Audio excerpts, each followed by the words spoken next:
O apóstolo Paulo, ele usa uma linguagem peculiar à época em que ele vivia. Porque quando o apóstolo Paulo viveu, era o Império Romano, né? E como nós já falamos aqui algumas vezes, o Império Romano, ele absorveu bastante coisas do Império Grego, que havia sido o império anterior ao Império Romano. E os gregos, eles traziam aquela tradição, né? As Olimpíadas, elas nascem lá na Grécia Antiga. Então, isso perdurou também no Império Romano. Então, era comum ter corridas, ter lançamentos de peso, ter tiros de arcos e flechas, né? Ter lutas, até hoje tem nas Olimpíadas, né? A luta greco-romana era o corpo a corpo ali. Então, isso era muito comum na época do apóstolo Paulo. E o apóstolo Paulo agora ele quer falar sobre o reino dos céus. E para falar sobre o reino dos céus, ele pega ali e ele faz uma analogia com aquilo que ele estava acostumado ali no dia a dia. Como São Pedro, ele pega na sua carta e ele diz assim: olha, o leão está em nosso derredor procurando a quem possa tragar. E por que ele fala leão? Por que ele não falou em uma metralhadora? Por que ele não falou em outro tipo de coisa? Porque leão era um animal da época de Pedro e era um animal perigoso, era um animal selvagem, que poderia atacar um outro ser humano e devorá-lo. Então ele compara o diabo a um leão. Claro que o diabo é bem pior do que o leão, porque o leão, ele não causa na nossa mente, ele não causa na nossa vida, ele não causa na nossa família aquilo que o diabo causa. Mas era a pior coisa que o apóstolo Pedro ali teve, ali como inspiração naquele momento e falou. Agora o apóstolo Paulo, ele pega e ele compara a corrida de quem está correndo para entrar no céu, e ele compara essa corrida com uma corrida de alguém que está correndo numa Olimpíada, alguém que está correndo, fazendo, sei lá, uma maratona, ou correndo uma corrida de 1.500 metros, e ele diz: você não sabe que todos aqueles que lá correm, né? Eles correm, mas um só vence. Tem muita gente lá correndo.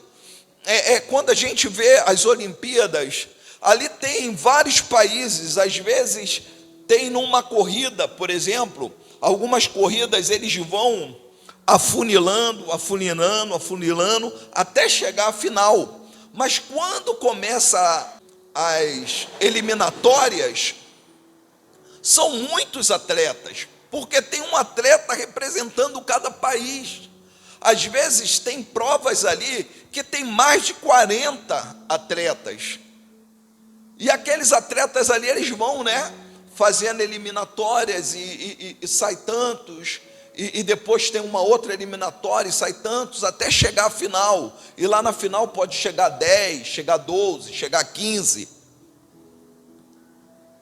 Mas ele fala, quando chega lá na hora final, tem um monte de gente correndo, mas um só leva o prêmio.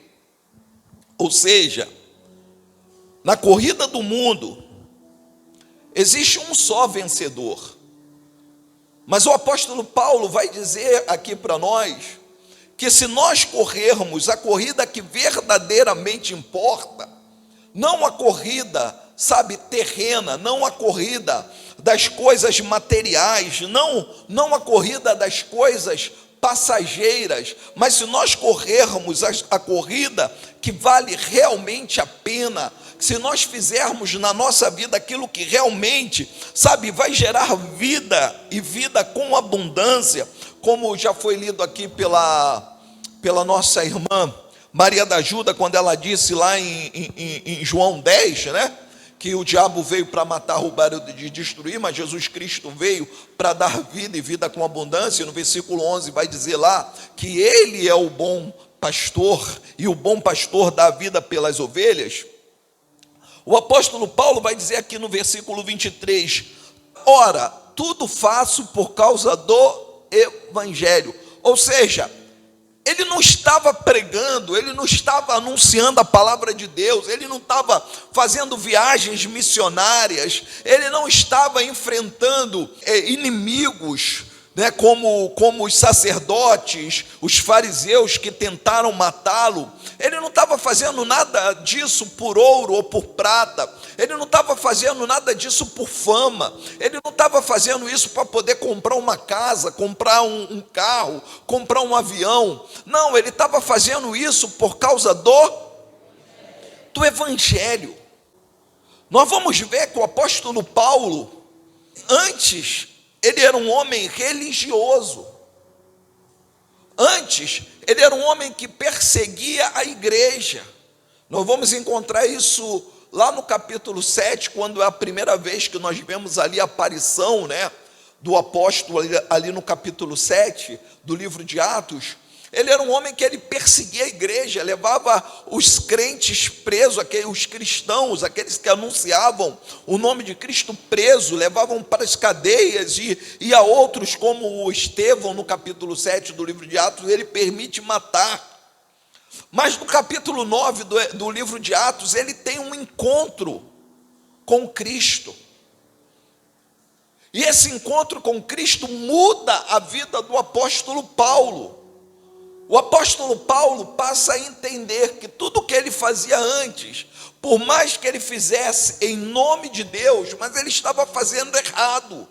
Ele estava fazendo aquilo que não agradava a Deus. Por quê? Porque eles estavam prendendo pessoas, matando pessoas, perseguindo pessoas. E quando ele tem os olhos abertos por Cristo, quando ele tem os olhos iluminados, quando ele se torna um filho da luz, a palavra de Deus vai nos mostrar a história. A palavra de Deus e a história vai nos mostrar que ele se torna um homem incansavelmente trabalhador da obra de Deus. Ele passa a se dedicar totalmente a fazer esse evangelho chegar cada vez mais longe. E ele deixa bem claro qual era o motivo que ele fazia o que ele fazia. Ele fazia por causa do evangelho. Tudo eu faço por causa do evangelho. O que é o evangelho, igreja? Evangelho são as boas novas. Evangelho são as boas notícias que Cristo trouxe para nós.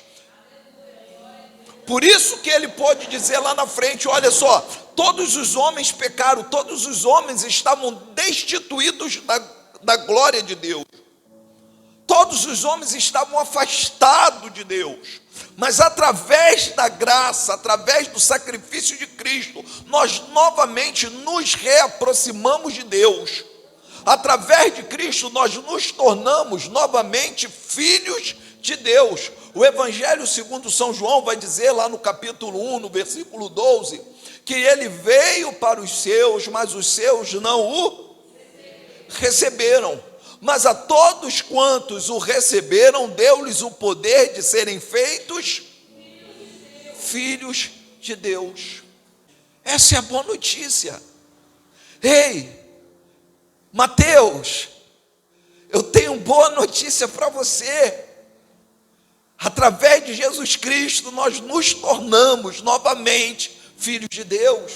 Então ele fala, olha só, eu faço isso tudo por causa do evangelho, eu não faço isso por causa, de bens materiais, eu não estou na presença de Deus porque Deus pode me dar um carro, eu não estou na presença de Deus porque Deus pode me dar uma casa, eu não estou na presença de Deus porque Deus pode me dar um casamento, eu não estou na presença de Deus porque Deus pode me tornar famoso, eu não estou na presença de Deus por causa de algo material, mas eu faço isso por causa das boas notícias. Me foi revelado que eu sou filho de Deus, e porque eu sou filho de Deus, eu quero contar para todo mundo, eu quero anunciar ao mundo.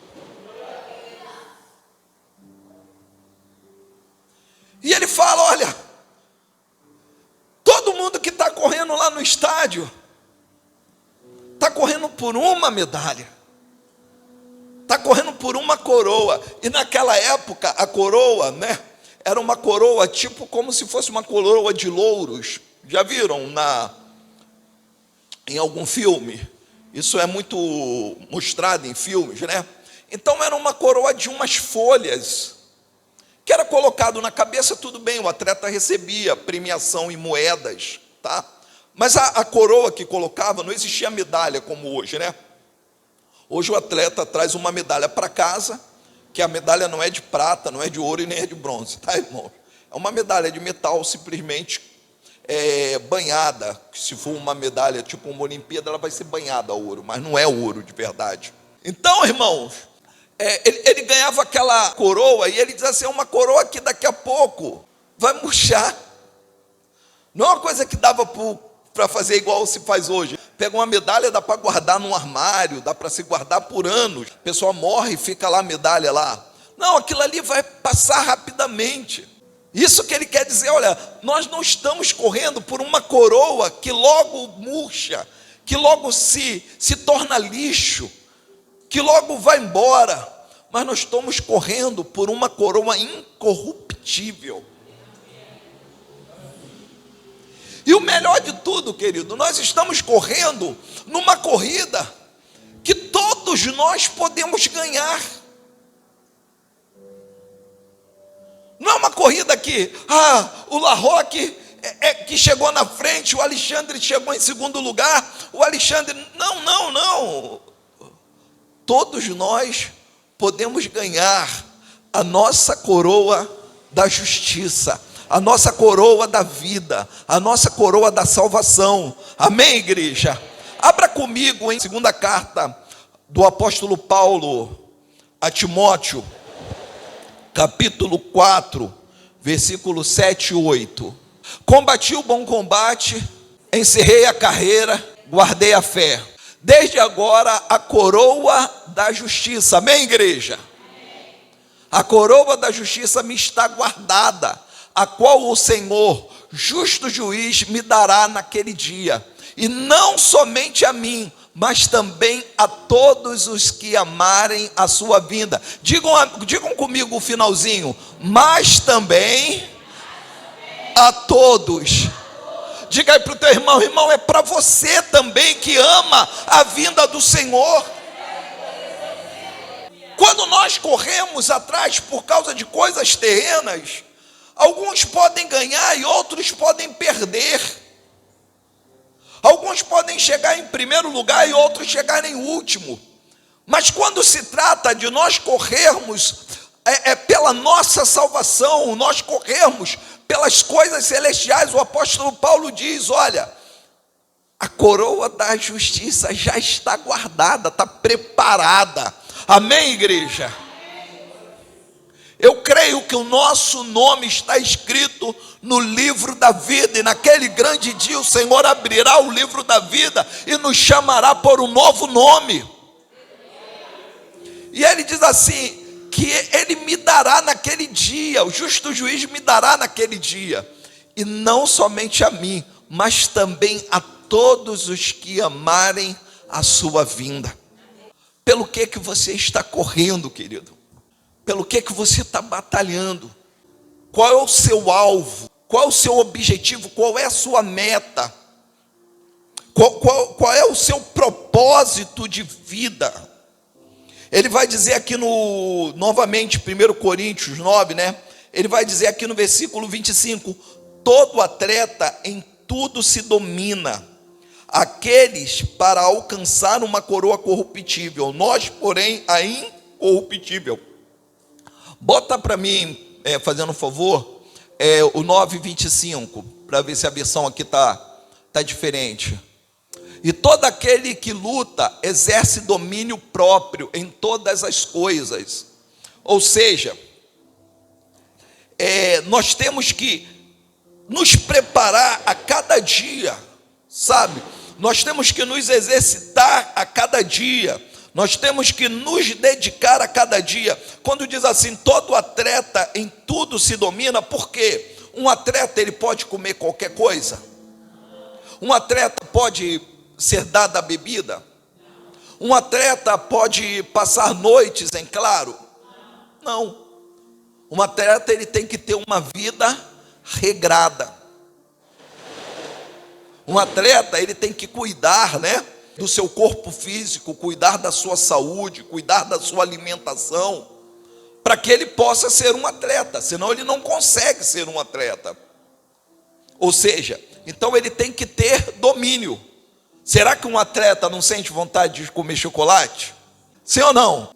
Por isso que eu não sou atleta. Porque quando eu sinto vontade, eu vou lá e como, né? Então, ou seja, ele sente vontade de comer chocolate, de repente ele sente vontade de tomar um copo de cerveja, ele sente vontade, sei lá, de ir para uma balada, mas ele tem que se dominar, ele tem que saber, não, eu tenho um objetivo, eu quero chegar nas Olimpíadas, eu quero, sei lá, eu quero ganhar uma medalha. Alguns sonham só em chegar às Olimpíadas, né? Que já é uma grande coisa, irmãos. Outros já sonham em, sei lá, em chegar entre os 10 primeiros. Outros já sonham em chegar entre os 3 primeiros. E tem aqueles que sonham em chegar em primeiro lugar. E para isso, o que é que ele faz? Ele se dedica, ele treina, ele se esforça, e ele domina, né, as suas vontades, ele domina, ele se controla para que ele não possa jamais fazer algo que possa prejudicar o objetivo dele, porque ele tem uma meta. Irmãos, é isso que o apóstolo Paulo está falando, nós temos que ter uma meta. Qual é a tua meta? A minha meta é chegar no céu. Ah, pastor, e o carro? O carro é consequência. Ah, e a casa? A casa é consequência. E uma viagem? É consequência. E um dinheiro no banco? É consequência. É consequência. Nós temos que ter um objetivo maior, que é a nossa salvação. Mas para nós conseguirmos a nossa salvação, nós temos também que ter domínio. O apóstolo Paulo, ele chega a dizer, olha só, mas eu esmurro o meu corpo e o reduzo à escravidão. Por quê, querido? Porque nós escravizamos a nossa carne. Quando ele fala de corpo, irmão, ele está falando de vontade, amém, igreja? Não é para ninguém sair daqui e dar soco no corpo, ou pegar aquele chicotinho, né? Que nem tem algumas religiões que as pessoas pegam um chicote e ficam dando chicotada até sangrar as próprias costas, né? Ali não é nada disso que o apóstolo Paulo está falando. O que ele está falando aqui, eu esmurro o meu próprio corpo, ou eu luto contra o meu próprio corpo, ou eu escravizo o meu próprio corpo. Ele está falando das suas vontades, amém? Basta nós nos lembrarmos lá de Romanos capítulo 7, quando ele diz que o bem que eu quero fazer, eu não faço, amém, igreja? Então, a luta do apóstolo Paulo era contra as suas vontades. E nós temos que lutar também contra nossas vontades. Se nós queremos, sabe, entrar nos céus, se nós queremos assumir, sabe, um dia o nosso lugar na mesa, sabe, dos santos, porque hoje aquilo que nós fazemos aqui na Santa Ceia é algo simbólico.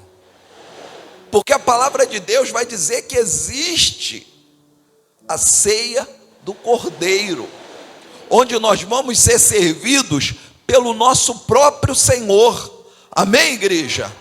Nós vamos ser servidos pelo nosso próprio Senhor.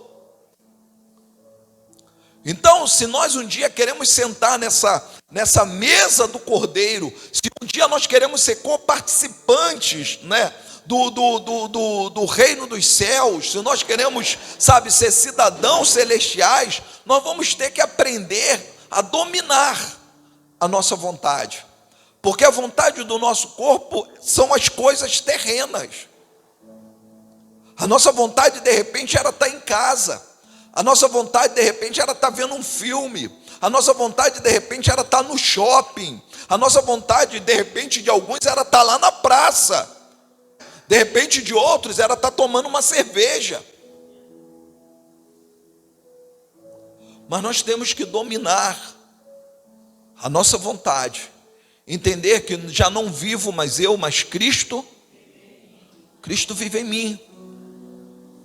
E se Cristo vive em nós, querido, nós não fazemos mais a nossa vontade, mas fazemos sim a vontade de Cristo. Então nós temos que lutar para quê? Para nós dominarmos o nosso ser, dominarmos a nossa mente, dominarmos o nosso coração, dominarmos a nossa vontade. Amém, igreja? Fazermos a vontade do nosso Senhor e Salvador. E para isso, às vezes, nós vamos ter que lutar contra a nossa própria vontade. Bom, querido, bom é se nós entendêssemos, sabe, que primeiramente, se nós buscarmos o reino de Deus e a sua justiça, Deus vai suprir todas as nossas necessidades.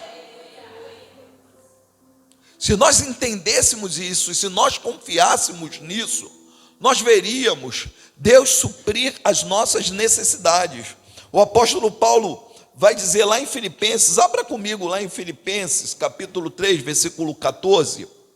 Prossigo para onde, igreja? Prossigo para o alvo, pelo prêmio da vocação celestial de Deus em Cristo Jesus. Amém, igreja? O apóstolo Paulo, ele tinha um alvo, ele tinha uma meta. Olha só o que ele vai dizer aqui no 9:26. Assim corro também eu, não sem meta, ou como indeciso. Eu não corro como indeciso. Assim luto, não como desferindo golpes no ar. Ou seja, não batendo no ar. Porque tem muita gente que vive uma vida sem meta, sem alvo. Sabe? Já viu aquelas pessoas que um dia quer vender laranja, aí anuncia para você, olha, se você souber de alguém que está querendo comprar laranja, eu tô no mercado agora de laranja, eu estou vendendo laranja. Aí passa uma semana depois, a Cida liga para essa pessoa, olha, deixa eu te falar contigo, tem uma irmã lá da igreja, ajuda, ela está querendo comprar laranja, e eu falei para ela que tu está vendendo laranja, e não, Cida, parei, negócio de laranja não funciona muito não, agora eu estou vendendo abacaxi.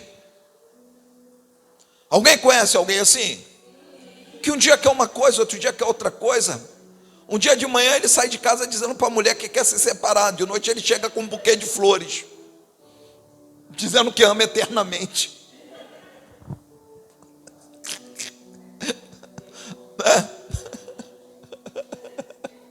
Entendeu? Mais ou menos assim.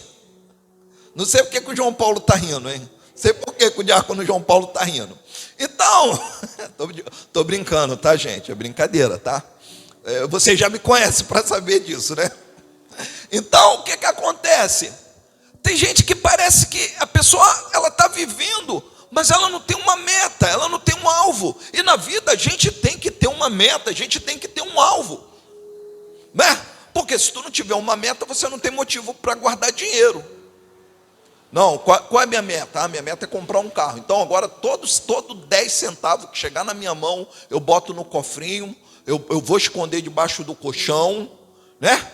E vou guardar até eu ter dinheiro para comprar um carro. Porque ele tem uma meta. Ou comprar uma casa, né, irmãos? Ou comprar uma casa, ou comprar, sei lá, até se for um jovem, quero comprar um tênis, daqueles tênis da Nike de R$2.000. Então vou juntar. Mas ele tem um alvo e ele vai juntar. Se a pessoa não tiver uma meta, todo o dinheiro que cai na mão dela, ela gasta. E daqui a pouco ela nem sabe em que ela gastou. Por quê? Porque ela não tem uma meta, não tem um alvo. Assim não é diferente a vida daqueles que estão na presença de Deus. Se nós não tivermos uma meta, eu tenho uma meta. Eu tenho uma meta de servir ao Senhor com toda sinceridade. Eu tenho uma meta, sabe, de ser um homem de Deus de verdade, de ser uma mulher de Deus de verdade, de viver na sinceridade. Eu sei que eu não sou perfeito, eu sei que eu tenho falhas, mas apesar das minhas falhas, apesar dos meus defeitos, Deus conhece o meu coração e sabe da minha vontade. Várias vezes eu orei para Deus e falei: Deus, olha só, Senhor, pesa-me na balança da tua justiça e veja, Senhor, se as minhas falhas não são menores do que a minha vontade de te servir. Porque Deus ia achar falhas em mim, Mas eu falava, Deus, o Senhor sabe. Como achava, não, Deus acha. Eu ainda não morri. Deus acha falhas em mim, mas Ele sabe que a minha vontade de servi-lo é maior do que as minhas falhas. Porque esse é o meu alvo, essa é a minha vontade. O apóstolo Paulo, eu não estou, servindo a Deus como alguém que está fazendo algo sem meta. Não tenho meta. Quantos estavam aqui, na nossa escola bíblica e lembram, que o apóstolo Paulo, ele tinha um objetivo para ir para Roma, amém, igreja? Era ir para Roma, estabelecer, estruturar a igreja de Roma, mas depois ele ia para onde? Para Espanha. Ele sempre tinha uma meta, ele sempre tinha um alvo, e ele lutava, amém? Ele lutava para conseguir estabelecer as metas e os alvos. Quando nós entendermos isso, querido,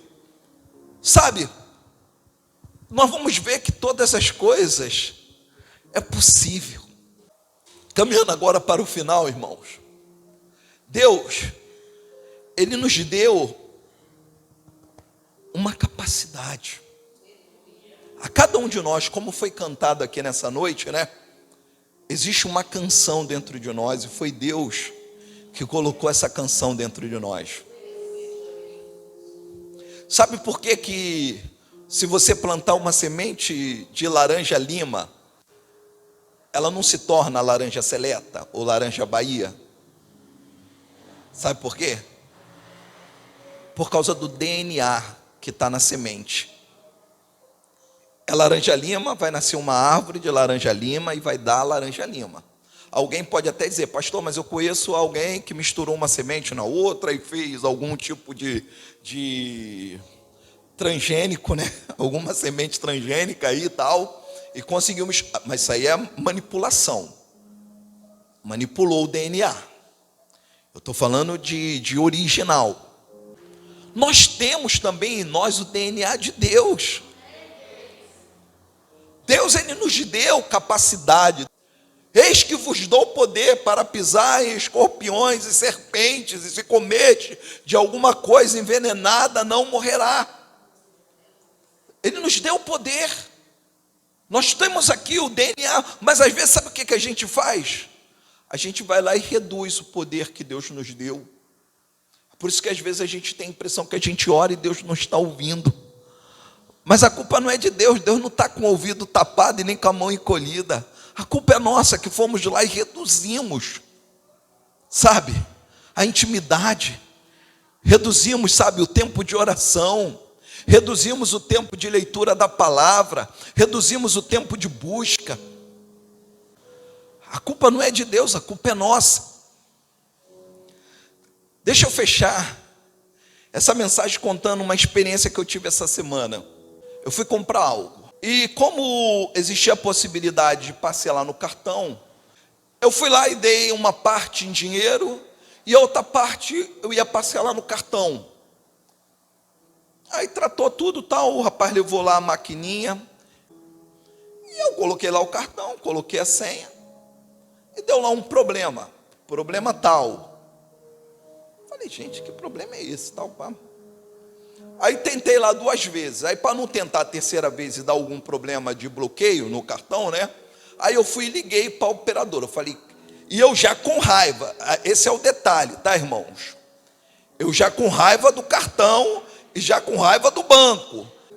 Então, o que acontece? Eu pensando assim, Jesus não trouxe o cartão do Itaú, podia ter trago o cartão do Itaú e com raiva do Banco Santander. Aí liguei lá para o Santander com raiva. Não, que eu estou tentando passar aqui e o cartão não passa. Aí a moça disse assim, calma aí, espera aí que eu vou aqui olhar aqui e tal. E foi lá olhar, daqui a pouco ela me retorna, Aí ela fala assim, você não tem limite. Fiquei pensando, aí já fiquei com raiva da minha mulher. Aí eu parei de ficar com raiva do banco, fiquei com raiva da minha esposa. Porque ela tem um cartão adicional. Mas aí eu também fiquei pensando, eu conheço a mulher que eu tenho, minha mulher é pão dura pra caramba, é ruim de gastar pra caramba. como é que a minha mulher gastou esse dinheiro todo? Não, isso não é coisa de Elisa, não. Isso é coisa de outra mulher, mas de Elisa não é não.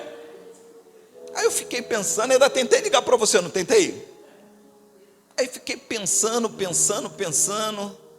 Aí liguei para a minha gerente do banco. A gerente do banco não estava no banco, que eu nunca vi gerente do banco não estar no banco, né? Mas a gerente do banco não estava no banco. E aí eu me lembrei, irmão, sabe o que aconteceu? No aplicativo, tem como você diminuir o limite. O limite fica lá. Não, o limite que você tem no cartão, ele fica lá. Mas tipo assim, você pode diminuir. Porque se você perder o cartão, a pessoa só vai conseguir utilizar o teu cartão até aquele limite. Ou se ela copiar, se alguém copiar, entendeu? Ele não consegue usar o limite todo. Aí eu me lembrei. Aí eu fui lá no aplicativo, abri o aplicativo, o que era? Eu tinha limitado. Fui lá e voltei o limite para o valor normal. E passei o cartão. E comprei o que eu tinha que comprar. O que eu aprendi com isso? O que isso serve aqui para nós, irmãos? Eu estava com raiva do banco, estava com raiva da Elisa, estava com raiva da gerente do banco que não estava no banco. E a culpa não era de ninguém. Eu não estava conseguindo a bênção, porque a culpa era minha. O banco me deu limite para eu comprar 3, 4 vezes aquilo que eu estava comprando. Mas eu fui lá e eu diminuí o limite. Eu diminuí o meu poder de compra. Às vezes a gente está com raiva de Deus. Estamos com raiva da igreja, com raiva do pastor. E eu já falei aqui, se tiver cá com raiva, fica com raiva do pastor Reginaldo. Vou aproveitar que ele não está aqui hoje. Então, às vezes a gente fica com raiva da igreja, fica com raiva do pastor, fica com raiva do irmão, da irmã, do marido, da mulher. E às vezes a culpa é nossa. Porque Deus nos deu poder, Deus nos chamou para sermos grandes, Deus nos chamou para reinar em vida, Deus nos chamou para termos vida e vida com abundância. Mas às vezes não temos vida com abundância, sabe por quê? Porque estamos correndo sem meta. Sabe, de vez nós corremos para nos aproximarmos de Deus, buscarmos a presença de Deus, buscarmos o reino de Deus, buscarmos, sabe, unção de Deus, poder de Deus, estamos correndo por coisas vãs, como quem dá soco no ar, como quem corre sem objetivo.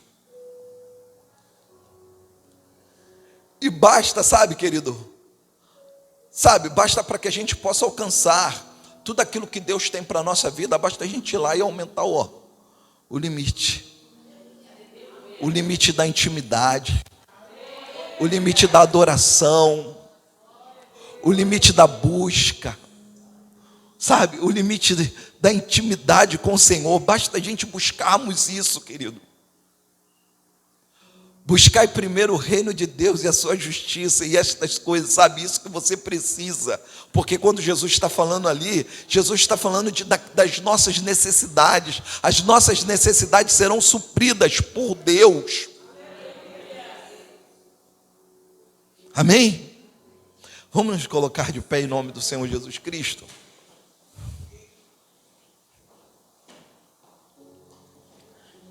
Eu quero te convidar a orar nessa noite,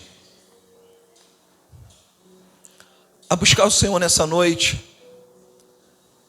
nesse propósito. Sabe, Senhor, eu quero ser, sabe, como o apóstolo Paulo ali falou, eu não quero ser como esses que correm, sabe, atrás da coroa terrena, das coisas terrenas, das coisas passageiras. Eu quero ser aquele que corre, sabe, para alcançar as coisas eternas. Eu quero poder um dia chegar, sabe, na minha vida e poder falar como o apóstolo Paulo falou: olha, eu combati o bom combate. Sabe o que quer dizer combater o bom combate? É aquela pessoa que não está lutando, brigando, sabe, por coisas pequenas, por coisas vãs, por picuinhas, sabe? Hoje Deus estava falando lá o meu coração, e estava falando sobre a questão do domínio próprio. Enquanto eu li essa palavra, né, falando ali sobre domínio, porque um dos frutos do Espírito Santo, né, ou uma parte do fruto do Espírito Santo é o domínio próprio. E Deus estava falando assim no meu coração: irmão, se alguém te humilhar, e você revidar, e você aceitar, sabe, e se você se irar, mesmo que você humilhe essa pessoa e você coloque ela abaixo de tudo, ou mesmo que você dê um soco nela, mesmo que você destrua ela, ela já conseguiu o que ela queria. Você perdeu. Porque se ela conseguiu tirar a tua paz, está entendendo o que eu estou falando? Amém, igreja? Está entendendo o que eu estou falando? Se a pessoa conseguiu tirar a tua paz, ela já venceu. Ela já venceu. Então, se alguém tentar tirar a tua paz, querido, em nome do Senhor Jesus Cristo, não permita. Não permita. Em nome do Senhor Jesus Cristo. Nós estamos aqui não por coisas pequenas, nós estamos combatendo um bom combate, nós estamos fazendo uma grande obra. Amém? Nós estamos fazendo uma grande obra, nós não podemos parar. Aquilo que nós precisamos, Jeová Jireh, Deus proverá.